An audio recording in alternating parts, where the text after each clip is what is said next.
ইংল্যান্ডের বিরুদ্ধে সেমিফাইনালের হাই ভোল্টেজ ম্যাচের একাদশের জন্য চূড়ান্ত হয়ে গেল আর্জেন্টিনার 9 জন মহাতারকার নাম। কিন্তু বাকি দুটি পজিশন নিয়ে মাস্টার মাইন্ড কোচ লিওনেল স্ক্যালোনির ড্রেসিং রুমে এক চমকপ্রদ ছক করছেন হয়তো। আটলান্টার মার্সিডিজ বেঞ্চ স্টেডিয়ামে যখন থ্রি লায়ন্সদের মুখোমুখি হতে যাচ্ছে ডিফেন্ডিং চ্যাম্পিয়নরা, তখন গুঞ্জন উঠেছে লিওনেল মেসির মাঠের তথাকথিত বডিগার্ড খ্যাত রদ্রিগো ডে পলকে বেঞ্চে বসিয়ে সম্পূর্ণ নতুন এক ফরমেশনে দল সাজাতে পারেন স্ক্যালোনি। কাতার বিশ্বকাপে সে নেদারল্যান্ডস ম্যাচের স্মৃতি ফিরিয়ে এনে কেন হঠাৎ 5 ডিফেন্ডার নিয়ে খেলার কথা ভাবছেন আর্জেন্টাইন বস? স্ক্যালোনির এই নতুন চাল কি ইংল্যান্ডের আক্রমণ ভাগকে বোতলবন্দি করার সেরা অস্ত্র, নাকি মেসিকে মাঠের ভেতর বিচ্ছিন্ন করে ফেলার এক বড় ঝুঁকি? শুনুন এই ভিডিওতে আর্জেন্টিনার প্রথম একাদশের চূড়ান্ত হওয়া 9 মহাতারকার পুরো রহস্যের নিখুঁত ব্যবচ্ছেদ করা যায়। তাহলে দেখতে থাকুন বন্ধুরা। 2026 ফিফা বিশ্বকাপের আর্জেন্টিনার সেমিফাইনালের এই পথটা কিন্তু মোটেও মসৃণ ছিল না। নকআউট পর্বের একের পর এক অগ্নি পরীক্ষা পার হয়ে তবেই শেষ 4-এ পা রেখেছে আলবিসেলেস্তেরা।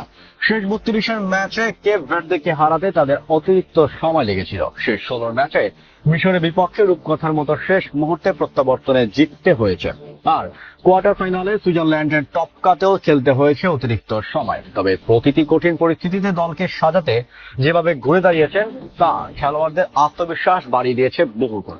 বিশেষ করে অধিনায়ক লিওনেল মেসি 6 ম্যাচে 8টি গোল করে কিলিয়ান এমবাপ্পের সাথে গোল্ডেন বুটের দৌড়ের সবার শীর্ষে। আর এবার ফাইনালে ওঠার চূড়ান্ত লড়াইয়ে তাদের সামনে দাঁড়িয়ে শক্তিশালী ইংল্যান্ড। চলুন আর্জেন্টিনার শুরুর একাদশের 9 মহাতারকার রহস্যের উন্মোচন করা যাক। আর্জেন্টিনার প্রথম সারির সংবাদ মাধ্যম ওনের খবর অনুযায়ী স্ক্যালোনির শুরুর একাদশের 9 জন খেলোয়াড়ের জায়গা পাওয়া বলতে গেলে একদম নিশ্চিত। গোলপোস্টের নিচে বিশ্বস্ত দেয়াল এমি মার্টিনেজ, ডিফেন্সে ক্রিস্টিয়ান রোমেরো, লিসান্দ্রো মার্টিনেজ ও নিকোলাস তাগলিয়াফিকো, মিডফিল্ডের 3 নির্ভরযোগ্য মুখ অ্যালেক্সিস ম্যাকঅ্যালিস্টার, লিয়ান্দ্রো পারেদেস ও এনজো ফার্নান্দেজ, এবং আক্রমণ ভাগে লিওনেল মেসির সঙ্গে হুলিয়ান আলভারেজ। কিন্তু আসল ধাঁধাটা লুকিয়ে আছে বাকি দুটি পজিশনে। সোমবারের অনুশীলনে কোচ স্ক্যালোনিকে 4-3-3 ফরমেশন বদলে সম্পূর্ণ নতুন এক 5-3-2 ফরমেশন নিয়ে গুটি চালতে দেখা যায়। ইংল্যান্ডের উইং ও আক্রমণ ভাগের খুব ধার গতি রুখতে অতিরিক্ত ডিফেন্ডার হিসেবে নিকোলাস ওতামেন্দিকে একাদশে আনতে পারেন তিনি, আর তাত্ত্বিকভাবে ওতামেন্দিকে জায়গা করে দিতে কৌশলগত কারণে বেঞ্চে বসতে হতে পারে রদ্রিগো ডে পলকে, যিনি টুর্নামেন্ট জুড়ে মেসিকে ফ্রিলি খেলায় লাইসেন্স দিচ্ছিলেন। ইতিহাস ঘাটলে দেখা যাবে স্ক্যালোনি এবারই প্রথম এমন ডিফেন্সিভ ছক করছেন না। 2022 কাতার বিশ্বকাপের নেদারল্যান্ডসের বিপক্ষে সেই রোমাঞ্চকর কোয়ার্টার ফাইনালের ম্যাচেও ঠিক একই রকম 5 ডিফেন্ডারদের ফর্মুলা ব্যবহার করে সফল হয়েছিলেন তিনি। তবে এই ফরমেশনে একটা বড় ঝুঁকি আছে। মাঝমাঠে যদি একজন খেলোয়াড় কমে যায় তবে তা ইংল্যান্ডের রক্ষণ ভাগ ভাঙার মিশনে নামা মেসিকে মাঠের মাঝখানে কিছুটা একাকী বা বিচ্ছিন্ন করে ফেলতে পারে।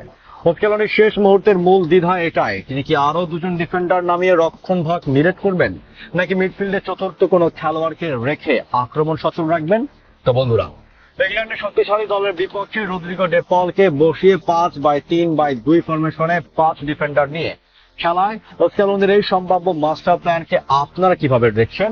ওতামেন্দিকে যুক্ত করার এই রক্ষণাত্মক কৌশল কি আর্জেন্টিনাকে ফাইনালে তুলবে, নাকি মাঝমাঠের নিয়ন্ত্রণ ইংলিশদের হাতে তুলতে হবে? আপনার মূল্যবান মতামত আমাদের কমেন্ট বক্সে লিখে জানান। ফিফা বিশ্বকাপের সেমিফাইনাল ও ফাইনালের প্রতিটি লাইভ আপডেট এবং ইনসাইট টেকনিক্যাল অ্যানালাইসিস সবার আগে পেতে আমাদের চ্যানেলটি সাবস্ক্রাইব করে বেল আইকনটি অন করুন। দেখা হচ্ছে পরের ভিডিওতে। ধন্যবাদ।